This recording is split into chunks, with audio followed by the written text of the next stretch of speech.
We're along the Douro River in the historic center neighborhood of Ribeira.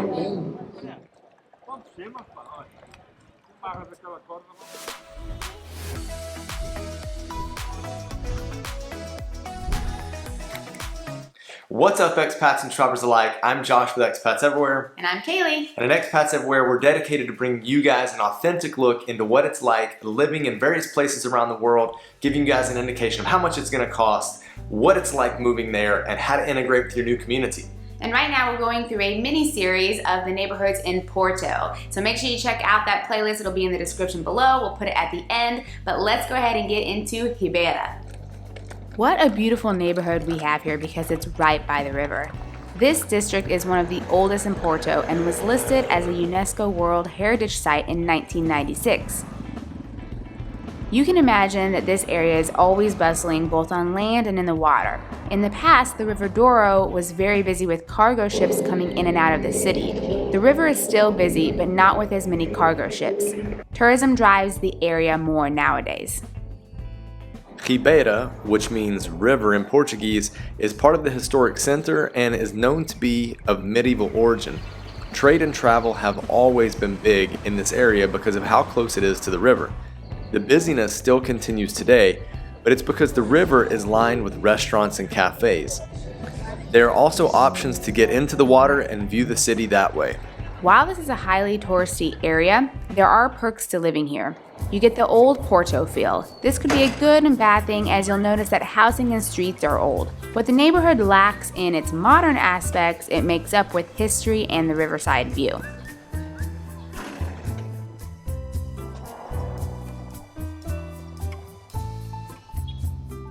The river is the crown jewel of this neighborhood, but another notable landmark is Praça da Ribeira, which is close to the river and has a statue of St. John the Baptist.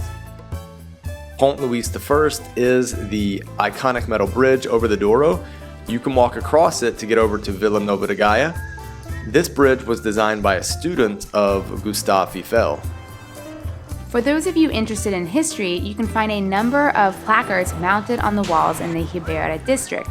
So history buffs might enjoy living in this area because of the rich history along with the charming lifestyle. The nobles were said to have lived here in walled cities a long time ago. The streets here are more narrow and windy. You'll see colorful facades and the typical clay red roofs. Now, even though this is the historic center, there is so much going on during the day and even at night. There are plenty of traditional restaurants mixed in with contemporary and fusion restaurants, along with lively terraces and outdoor seating.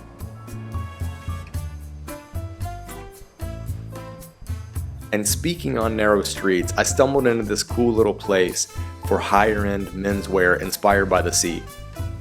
I had an awesome conversation with two of the Portuguese workers about how the neighborhood of Ribeira is full of older, longer-term residents. If you're into nautical, simple fashion, and you've got the cash to splash, check out La Paz. Alright, two things we need to note if you want to live here. Since this district is down by the river, that means to get into the city, you will always be going uphill.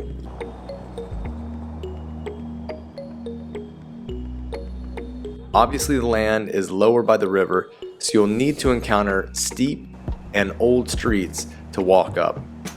Also, since this is so densely populated with tourists, that means prices are higher. Here are a few other notable landmarks in Ribeira.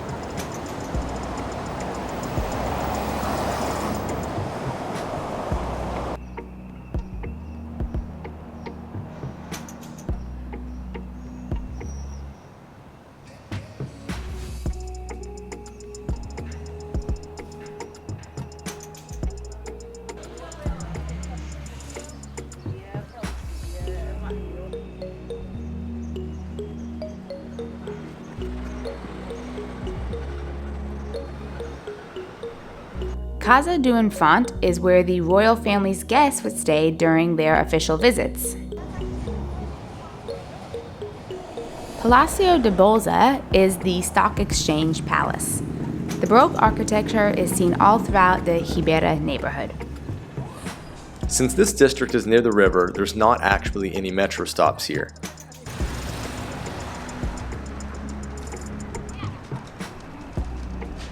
The river offers loads of restaurant options, but we're going to narrow it down and feature 5 eateries.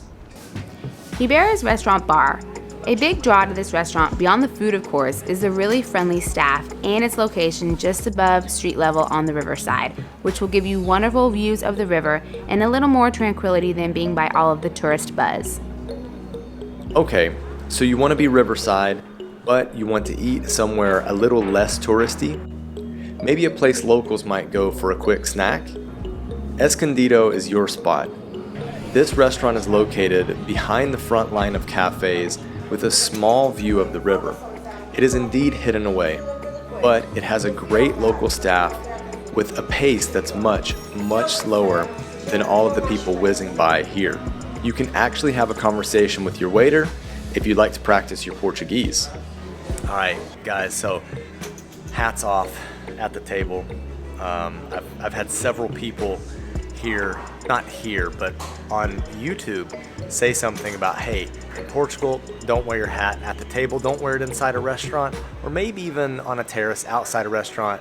Food's on the table, I'm ready to go. We have calamaris and we have like a cod cake, I guess, so bacalhau. Let's do it.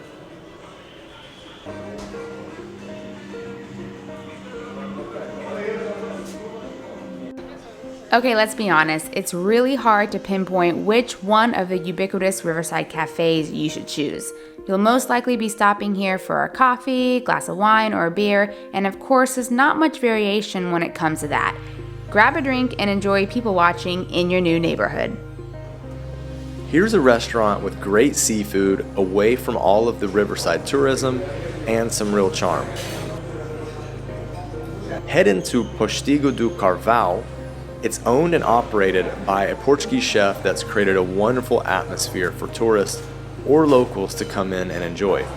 It's a very short walk from Praça da Ribeira, and it does have a little outdoor seating. Last but not least, and this isn't going to be a shock to any of you following this channel, is Castro. Why? Because of their pastel de nata. Food-wise, it's basically all they have, and you can complement it with a coffee. But when you do one thing, you better do that one thing well, and this place definitely does. Get one hot with cinnamon or without. Either way, they're glorious.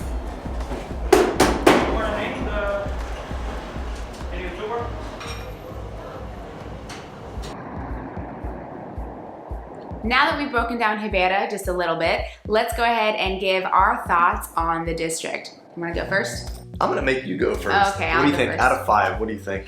I give it a 3 out of 5. Why? I think that the river area is really charming, but I know that I always go back to this and it's really important, but with our lifestyle right now, it's not a great spot for a baby. It's a bit of an older district, so that's lots of cobblestones, which is like rickety with the stroller. It's hilly up and down, so that makes it tough too. Now, walking around the river is beautiful and I like that, but also she can only go so far because of the drop off for the river. There's a lot of great restaurants and the vibe is okay. It's not my favorite vibe within the city, so that's why I would say the vibe isn't as good.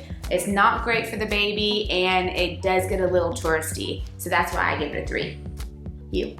Yeah, fair. I'm giving it a 3 as well. For similar reasons, but I will say this. I think for an older demographic, it's a very flat area, Ribeira is. However, if you want to get out of Ribeira, which you should want to see other parts, you're always having to go uphill. I mean, it's the lowest point really it's the lowest point in the city. It's by the river, right? And then everything else is uphill. So and they're not great streets. That's what I was saying. It's like hilly with the rickety, like it's the cobblestone to get out. Yeah, so that would be one reason for me I wouldn't want to live there. I think the other reasons, I don't know how many housing options there are for people that are expecting like high quality build, if that makes sense. Like you can go there and you can live in a more traditional style of house that's not been renovated, and that's gonna be pretty expensive because it's gonna be pegged more towards tourist prices, and maybe there's not actually gonna be a lot of availability in a renovated place because it's going to be on the AL market. So that would definitely put me off. I don't think there's a great variety of restaurants. I think it's cool to go down there. If you're living here in Porto, it's great to go down by the river and hang out for an afternoon, sit by the river and go to a cafe, have a beer, a wine, a coffee, whatever you drink, water if you're into that sort of thing. But I mean, it's better for visiting and going there, not so much for living there. And you are right about the housing. The housing's like much older. So it's definitely, and it's not as accessible, I would say. So that is a good point. Yeah. So solid 3s all around. Thanks. I'm glad we're on the same page. For once. We're not living in Ribeira. No. So since you guys are into this type of information, different neighborhoods of Porto, Portugal, we've created a playlist for you right here. Click this playlist to see what else is available, the 7 top neighborhoods in Porto, Portugal. And we will see you later. Now let's get moving. Bye. Bye.